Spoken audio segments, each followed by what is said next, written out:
আমি নারী সমাজ এবং তরুণ তরুণী যারা আছেন, কিশোর কিশোরী যারা আছেন, তাদেরকেও ধন্যবাদ জানাতে চাই, শুভেচ্ছা জানাতে চাই।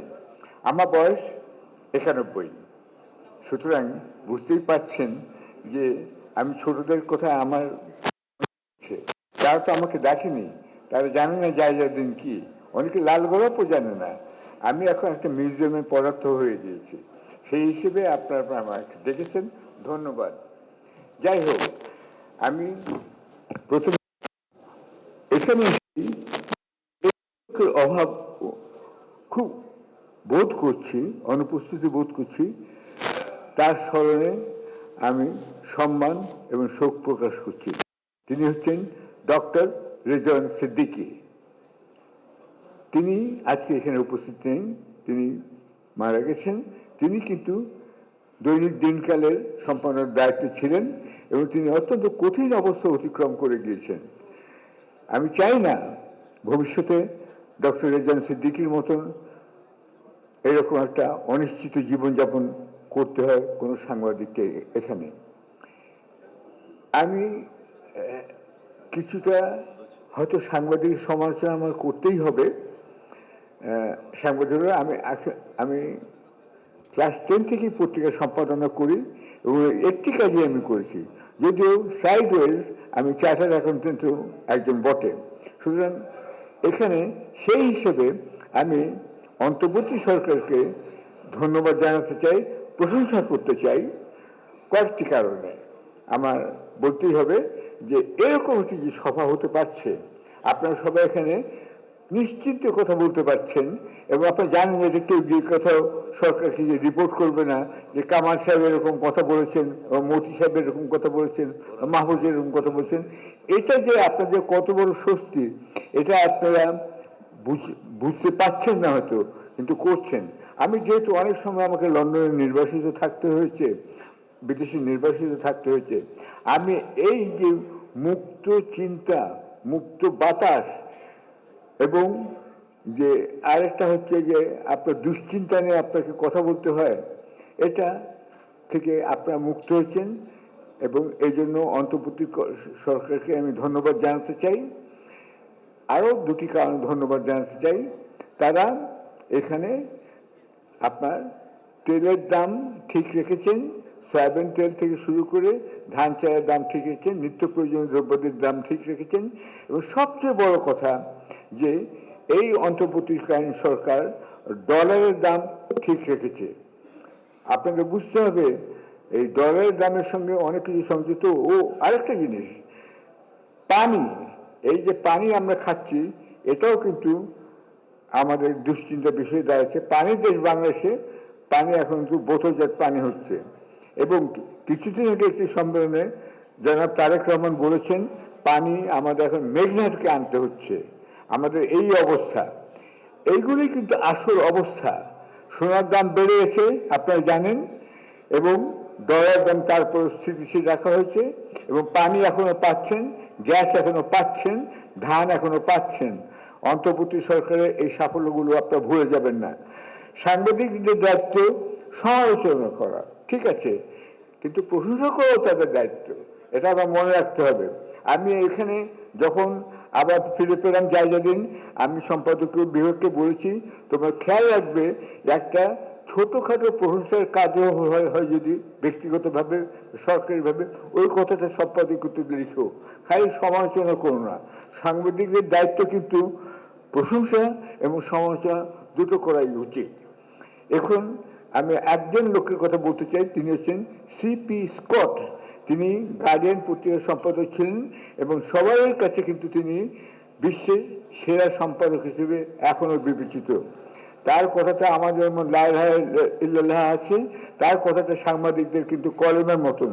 তিনি বলে গিয়েছেন একটা কথা, opinion is free but facts are sacred.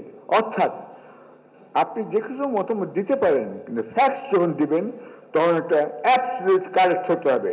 প্রত্যেকটা সাংবাদিকদের সেটা মনে রাখতে হবে। আমি আমার পত্রিকার আমার নতুন করে সবাইকে শেখাতে হচ্ছে, opinion is free but facts are sacred. এটা সিপি স্কট বলেছিলেন। আমি আমার পত্রিকা অফিসে একটা যন্ত্র প্রেস তার নামে উৎসর্গ করেছি। আরেকটা হচ্ছে ভল্টেয়ারের নামে। ভল্টেয়ার বলেছিলেন যে তোমার মতামত আমি একদিন না করতে পারি, কিন্তু তোমার মতামত রক্ষার জন্য আমি জীবন দিতে পারি। সাংবাদিকদের কিন্তু এই দুটো কথা মনে রাখতে হবে। মনে রেখেই আপনাদের অনুরোধ করছি, সাংবাদিক হয়ে যাওয়া মানে ফ্রি লাইসেন্স পেয়ে যাওয়া, সরকারের সমালোচনা করা, ইউনুস সাহেবের সমালোচনা, এটা কিন্তু নয়। আমি কিন্তু সরকারকে টেনেই বলছি।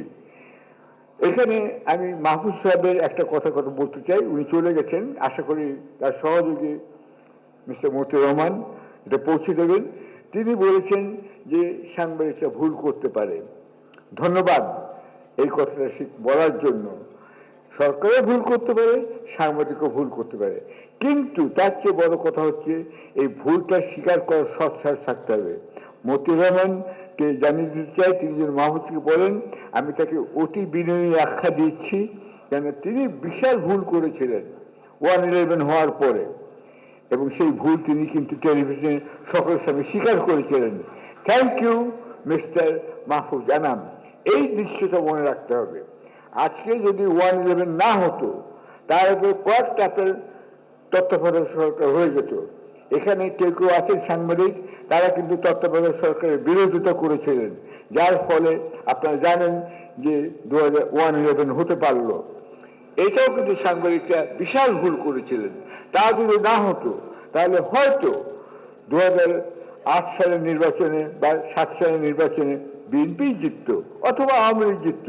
কিন্তু যা খালেদা জিয়ার যে অবদান, এটা আপনাদের অনেক কিছু মনে রাখতে হবে। তার অবদান কিন্তু হচ্ছে যে এই যে তত্ত্বাবধায়ক সরকার করে দিয়েছিলেন, সেই ধারা যদি অব্যাহত থাকতো তাহলে কত ভালো হতো। আপনারা চিন্তা করুন, খালেদা জিয়া তত্ত্বাবধায়ক সরকার করে হেরে যাওয়ার পরে তিনি সূক্ষ্ম কারচুপি, স্থূল কারচুপি এসবের কথা না বলে তিনি নীরবে বিদায় নিয়ে চলে গেলেন। আওয়ামী লীগ ক্ষমতা এলো 96-এ। তারপরে আবার দেখুন 2001 সালে অত্যন্ত অপ্রত্যাশিতভাবে আওয়ামী লীগের বিএনপি আবার ক্ষমতা ফিরে আসলো। এই যে চেঞ্জ অফ গভর্নমেন্ট হচ্ছিল, আপনার 3টা তত্ত্বাবধায়ক সরকার আন্দোলনের নির্বাচন হলো, এই ধারাটা যারা বন্ধ করলেন তারা জানেন, এবং তাদেরকে আমি এখনো বুঝতে অনুরোধ করছি যে এইটা যেন না হয়। যদি বিএনপি আবার ক্ষমতা আসে তারপরে কি হবে আমি জানি না, সেটা পরের কথা, কিন্তু সাংবাদিকদের সতর্ক থাকতে হবে। এই তত্ত্বাবধায়ক সরকার যদি ফিরে আসে, সেটা একটা জাতীয় সম্পদ, বিদেশে খুবই প্রশংসিত হয়েছিল, কিন্তু এখানে কয়েকজন সাংবাদিক প্রচন্ড ভুল করেছিলেন। ব্যক্তিগতভাবে তারা আমার কাছে স্বীকার করেছিলেন তারা ভুল করেছিলেন। এই ভুল যেন আর না হয়। সাংবাদিক মানেই কিন্তু যে আপনি একজন সৎ মানুষ তা কিন্তু নয়, অথবা আপনি নির্ভুল মানুষ তা কিন্তু নয়। আমার নিজের জীবনে ভুল হয়েছে, আপনাদের প্রত্যেকের জীবনে ভুল হবে, এটা কিন্তু হতেই পারে, কিন্তু সেটা স্বীকারও করতে হবে, এবং যাতে ওই ভুল আবার না হয় সেই পথ দেখতে হবে। আমি সাংবাদিকদের প্রতি খুবই অনুরোধ করছি, আপনারা সতর্ক থাকুন। এরপরে আমি চলে যাচ্ছি যে আজকের এই অনুষ্ঠানটার ব্যাপারটা, এটা কিন্তু আপনি খেয়াল করে দেখুন, খুবই ব্যতিক্রমী একটা অনুষ্ঠান হচ্ছে, তাই নয় কি? শেখ মুজিবও দেশে ফিরে এসেছিলেন, কিন্তু এরকম তো অনুষ্ঠান হয়নি। শেখ হাসিনাও দেশে ফিরে এসেছিলেন, এরকম অনুষ্ঠান তো তার ফেরার আগে হয়নি। এই যে মত বিনিময় সভা হচ্ছে আজকে তারেক রহমান ফিরে আসার আগে, চমৎকার কথা, কিন্তু এই জন্য প্রস্তুতি থাকা দরকার। খালি এখানে বক্তৃতা দিলেই হবে না। মনে করুন তারেক রহমান ফিরে এসছেন, সেই দিন একটা বিচ্ছিন্ন ঘটনা ঘটতেও পারে এয়ারপোর্টে, অথবা রাস্তাঘাটে, যে কোনোখানে, অথবা অন্য শহরে। সেটাকেই যারা নির্বাচন বানচাল করতে চায় তারাই সেটাকে সেদিন খুব বড় করে দেখাবে। এইটা থেকে আমি বিএনপি যে আয়োজক, এটা তাদেরকে সতর্ক থাকতে হবে যে তারেক রহমান যেদিন ফিরে আসেন এবং তার পরবর্তী কয়েকদিন যেন কোনো বিচ্ছিন্ন কোট আনকোট ঘটনা যেন না ঘটে। এটা খুবই জরুরি। কেননা তারেক রহমান এবং বিএনপি 8 পাস না BA pass M A pass আমার কাছে কিছুই আসে যায় না।